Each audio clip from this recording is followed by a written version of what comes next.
Welcome to Surgical Insights with Dr.Deepz, Dr. Deepak Sheshadri, and today we are going to study about acid-base disorder interpretation using clinical scenarios and ABG analysis. Okay, this is one of the high-yield important topic for MRCS, Fmge, and NEET PG and other examination and real-time clinical practice. And I would resume with case 1 now. Okay. Yeah. So case one, you're called to see 54-year-old lady on the ward. Okay, on the ward. She's 3 days post cholecystectomy and has been complaining about shortness of breath. Okay, ABG results with pH is 7.49. Okay, and next is PO2, partial oxygen pressure is 7.5, and PCO2 is 3.9, which is very low, and HCO3 is normal 22. Okay, 22 milliequal per liter or 22 millimole per liter also can be said. Okay, yeah. Here we are going to interpret the problem now. Okay, so I will switch on my pen.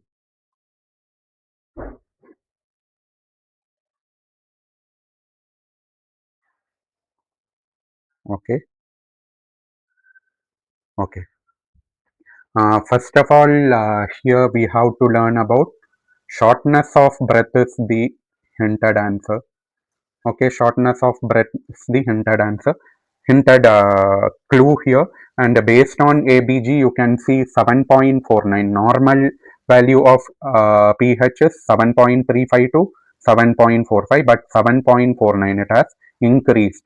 As in previous video, I have mentioned higher the pH value is alkalosis and lower the pH value is acidotic. So it is alkalosis first of all, and PO2 oxygen has been drastically reduced to 7.5 and normal values 10 to 14 kilopascal.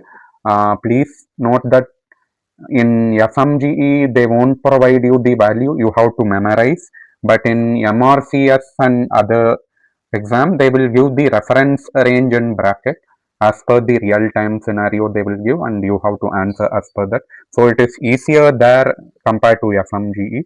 So you need to just memorize all the norms before you go to exam. And this is next thing is 7.5 is drastically reduced. Okay, drastically reduced. Okay, and PCO2 is 3.9, that is also reduced. So the pH is basically high with decrease PaCO2.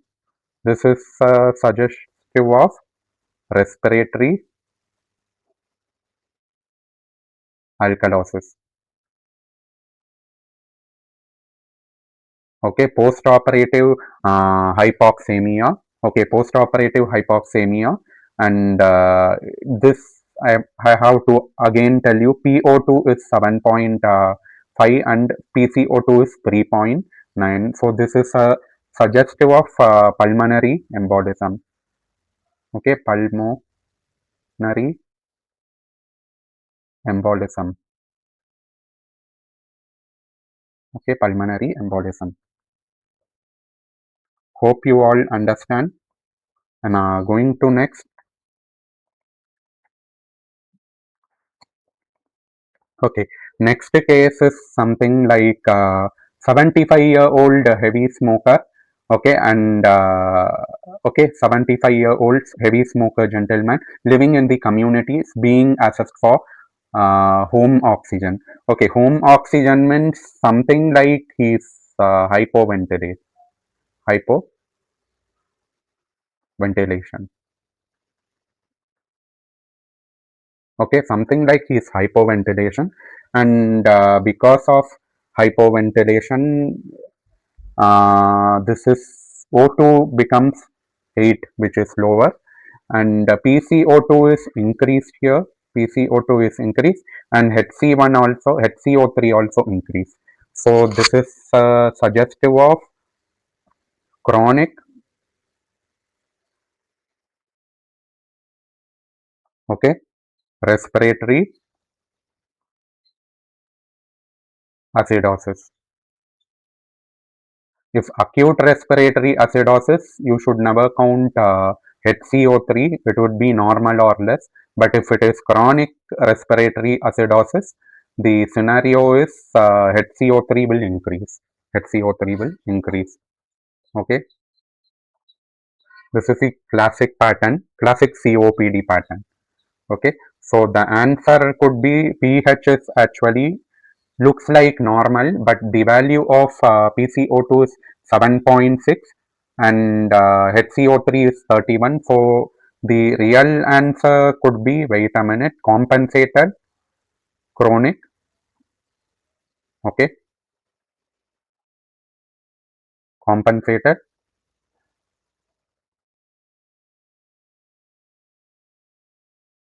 chronic respiratory acidosis. This is the answer actually, okay. Okay, and reasoning again, I'm describing high PaCO2 with elevated HCO3, and near normal pH is actually compensated. So, compensated chronic respiratory acidosis. I'm ending here. Now, I'm going to next listing case. Okay, here your patient actually 64-year-old COVID-19 positive male who has been worsening in intensive therapeutic unit, and ABG is 7.21. pH result is 7.21, which could be acidotic. Okay, pH is acidotic in condition, acidosis. Okay, and O2 is dropped here 7.2. Okay, 7.2 O2. Okay, and next thing, PCO2 is increased. PCO2 is increased actually, and HCO3 is also increased actually. HCO3 also increased actually. So here nothing is normal because pH value is 7.21, it is not compensated. And next is uh, PCO2 value is also not normal, it is this thing 8.5, and HCO3 value is also not normal, it is 29. So the answer is like partially, okay, answer is partially, okay, compensated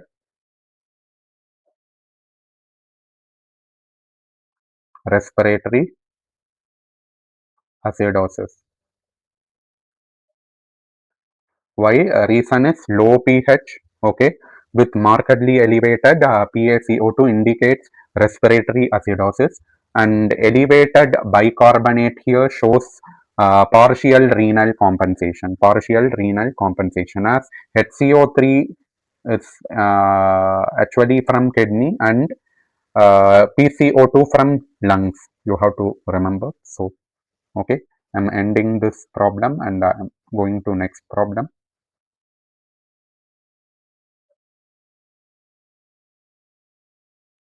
Case number 4, cigarette vendor was brought to the emergency department of a hospital after she fell into the ground and hurt her left leg. Okay, she is noted to be tachycardic and tachypneic. Okay, tachycardic and tachypneic, and painkillers were carried out to lessen her pain. And suddenly she started complaining that she is still in pain and now experiencing muscle cramp, tingling, and paresthesia. Okay, so here I would like to give you tachycardic and tachypneic as a important symptom hint here, and this is actually a fast breathing.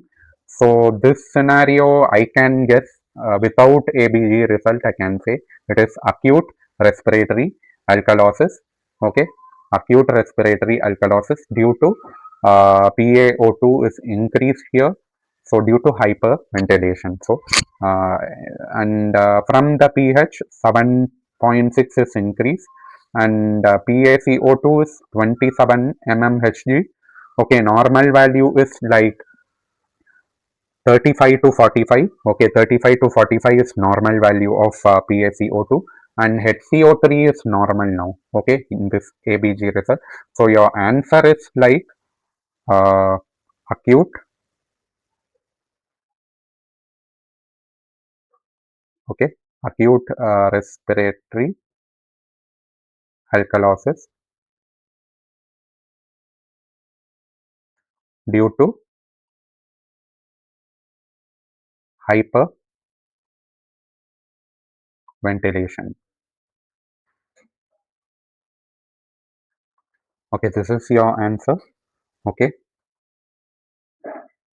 okay, I'm going to next.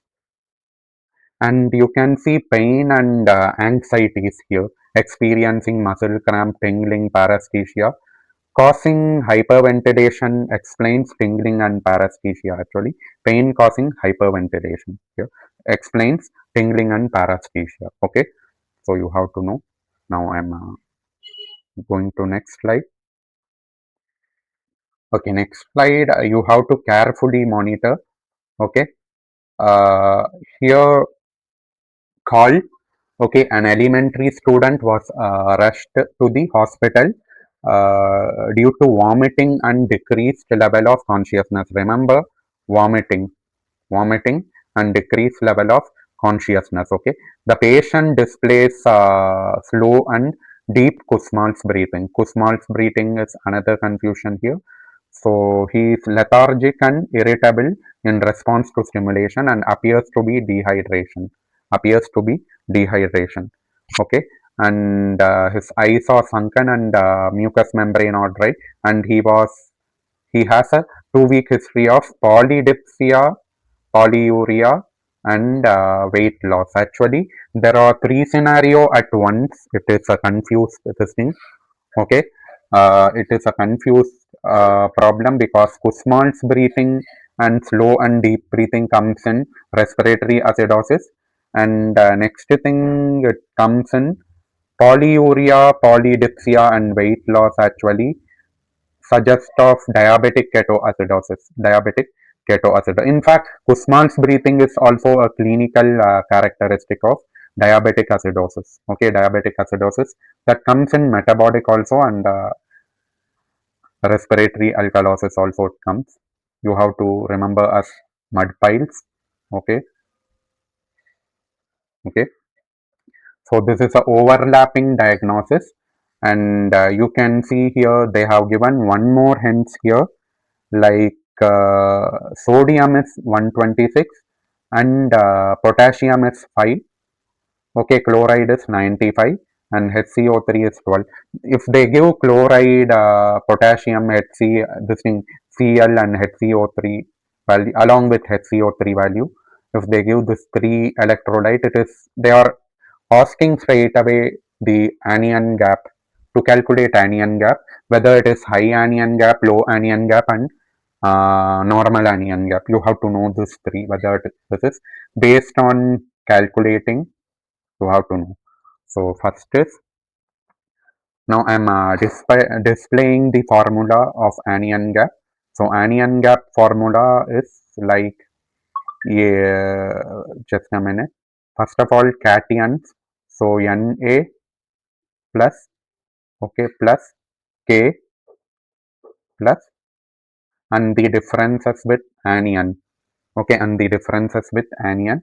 So in case anion is actually negatively charged and cations is positively charged ion.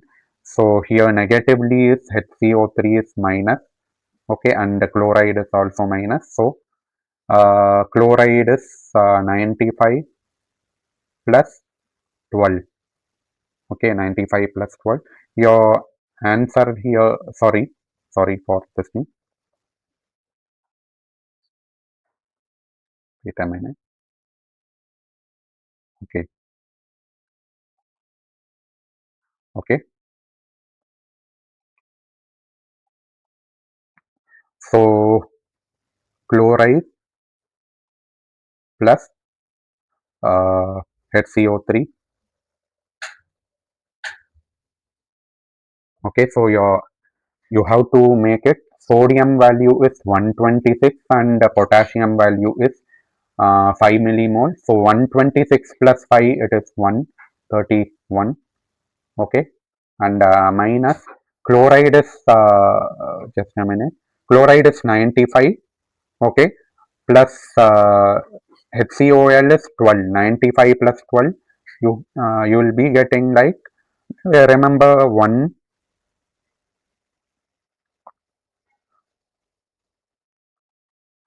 not 7. Remember 1 not 7.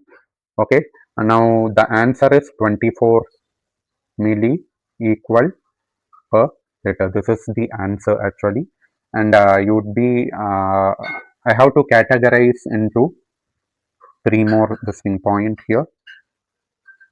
Okay, so first point is without potassium. Okay, normal anion gap will be like 8 to 12 milli equal per liter, and with potassium normal anion gap will be 12 to 16 milli equal per liter. Okay, so this is the thing. Here, if they in most of the examination they won't ask you potassium level, they will directly ask without potassium. Here they have given potassium, and you have to know if they ask with potassium, your normal anion gap will be between 12 to 16 milli equal per liter, and below 12 is low anion gap. Okay, normal anion gap, remember actress nagma, and high anion gap hagma above 16 if it is with potassium. Okay, without potassium you have to remember uh, below 8 is okay low anion gap, and 8 to 12 is normal anion gap, and more than 12 is high anion gap. So your answer is 24 milli equal, which is suggestive of high anion gap. Okay, high anion gap. Okay, so I'm writing here the answer.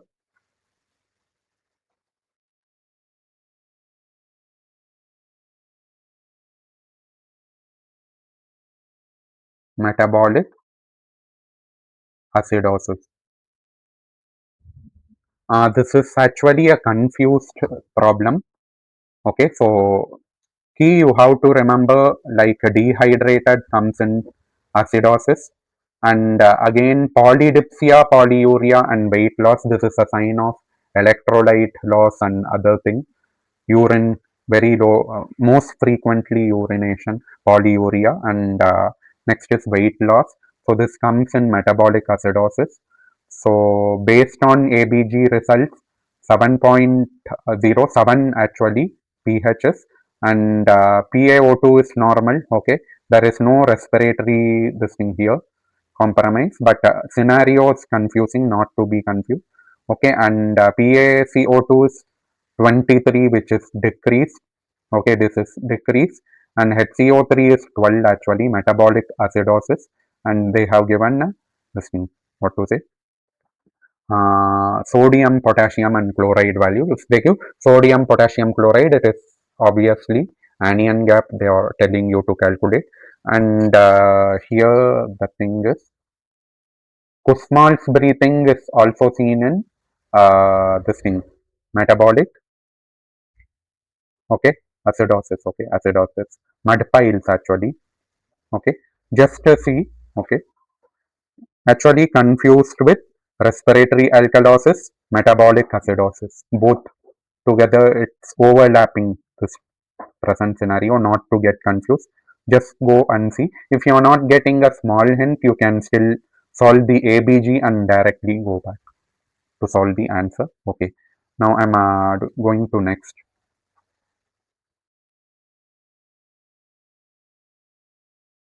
Okay, next is Ricky's grandmother suffering from persistent vomiting for 2 days. Okay, lethargic and weak. She appears to be lethargic and weak and has a myalgia, muscle pain.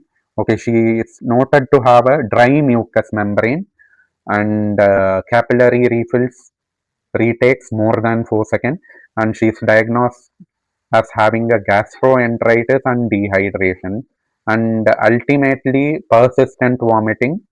This is vomiting means alkalosis. Okay, and next is PaO2 is 8.5 and PaCO2 is 40. 40 normal. Okay, HCO3 is more actually. Okay, 34. This is a complete scenario, pure scenario of respiratory. Sorry, not respiratory. Yes, ma'am, not respiratory. This is a complete scenario of metabolic alkalosis. Okay, metabolic alkalosis. So, but the thing is uncompensated, uncompensated, uncompensated metabolic alkalosis. So, finish. Going to next problem. Next problem is baby Angela. Okay, baby Angela was rushed to emergency room following her mother's complaint, following her mother's complaint that the infant has been irritable, difficult to breastfeed, and has had diarrhea for the past day. Diarrhea is the underlying thing. Okay, infant respiratory rate is elevated and fontanelles are sunken. Okay, ABG again. Here the thing is ABG is actually pH is normal, but from the parameter I don't think it is a normal, it is compensated because 7.39 compensated, and next is CO2 is 27 and HCO3 is 19. So this is towards the acidotic side. I can tell you the diagnosis looks like compensated metabolic acidosis. Compensated metabolic acidosis. Okay, due to vomiting. Compensated metabolic acidosis due to diarrhea. Okay, okay. So the answer is compensated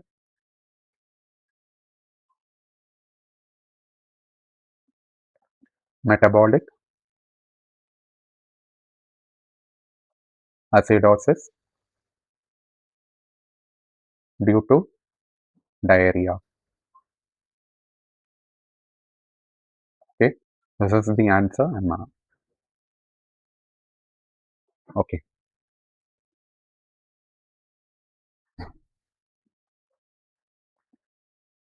okay. Next problem I would like to go through.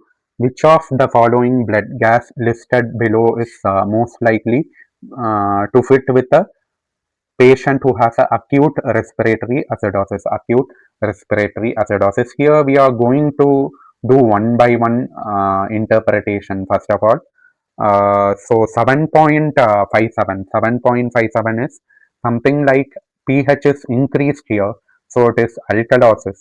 Okay, alkalosis. Okay, and next is PaCO2 is 3.7, so respiratory alkalosis is confirmed, and there is no evidence of this thing because HCO3 is normal, so this is not the answer of acute respiratory acidosis, so this is not the answer. So next issue is PHS. I'm leaving the middle answer. I'm leaving this option actually. So next is 7.14. 7.14 is something like acidosis. Okay, we will do. And next is you have PaCO2 with 7.4. Okay, 7.4 you have PaCO2 and HCO3 with 14. Okay, all the three parameters are decreased. So it is a mixed respiratory acidosis with metabolic acidosis. So it is a mixed condition. So this won't be the answer actually. And next is 7.36. 7.36. You have normal pH actually. 7.36 is normal pH alongside with 7.3 PaCO2 and HCO3 is 30. Okay, here the every values are compensated to become a normal pH, normal pH.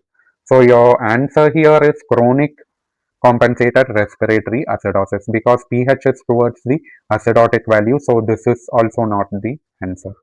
Okay, it is compensated respiratory acidosis, not compensated chronic respiratory acidosis, not the acute, first of all. So this is also not the answer, and this option is actually 7.32, and PaCO2 is 3.8.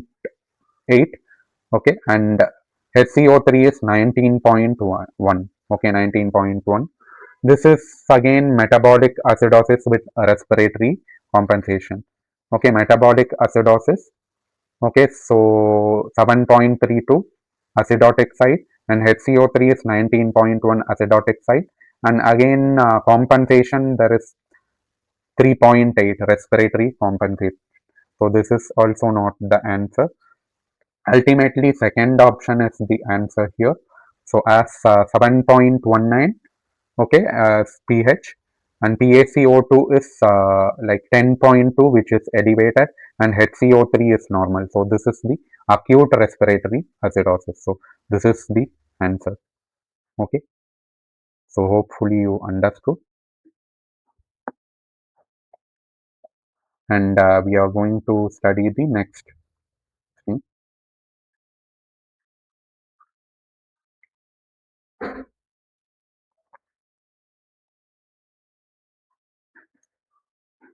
Okay.